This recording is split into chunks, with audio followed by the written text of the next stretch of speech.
మనం చూసుకున్నట్లయితే ఈ త్రోవ పక్కన ఉన్న ఆ గుడ్డివాడి విషయం మనం చెప్పుకున్నట్లయితే దేవునితో ఉన్నారు కానీ దేవుడు చేసే అద్భుతాలు ఆశ్చర్యాలన్నీ చూస్తూ ఉన్నారు కానీ ఆయన శిష్యులు కానివ్వండి, ఆయన చేసే అద్భుతాలు ఆశ్చర్యమైన కార్యాలు చూసే జనులు కానివ్వండి, అందరూ ఆయన చేసేటి చూస్తూ ఉన్నారే కానీ వారి హృదయంలో గ్రహించలేని వారిగా ఉన్నారు.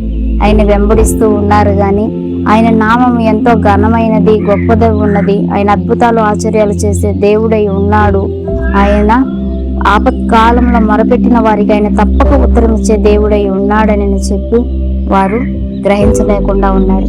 కానీ లోకానుసారంగా గురుద్దితనంలో ఉన్న ఈ వ్యక్తి దేవుడు ఆ మార్గంలో వెళ్తూ ఉండగా, దావీదు కుమారుడా నన్ను కరుణించమని ఆయన నోరు తెరిచి మొరపెట్టాడు. గట్టిగా బిగ్గరగా అరిచాడు. ఆ అరుపు ఎలా ఉన్నదంట, నిజముగా మొరపెట్టే ఒక మొరలాగా ఉన్నది. హృదయ ఆంతరంగంలో నుండి ఈ దేవుడు తప్పక నా వైపు చూస్తాడు, ఈయన నాకు ఉత్తరమిచ్చే దేవుడై ఉన్నాడు, నా మొరని ఆలకించే దేవుడై ఉన్నాడు, ఆపత్కాలంలో నేను ఉన్నానని నన్ను గ్రహించగలిగిన ఒక దేవుడై ఉన్నాడు, నా హృదయ ఆంతరంగం నెరిగిన దేవుడై ఉన్నాడు, కాబట్టి తప్పక నా స్వరము వినిపిస్తుంది అని చెప్పి ఆ గుడ్డివాడు దావీదు కుమారుడా నన్ను కరుణించమన్నాడు.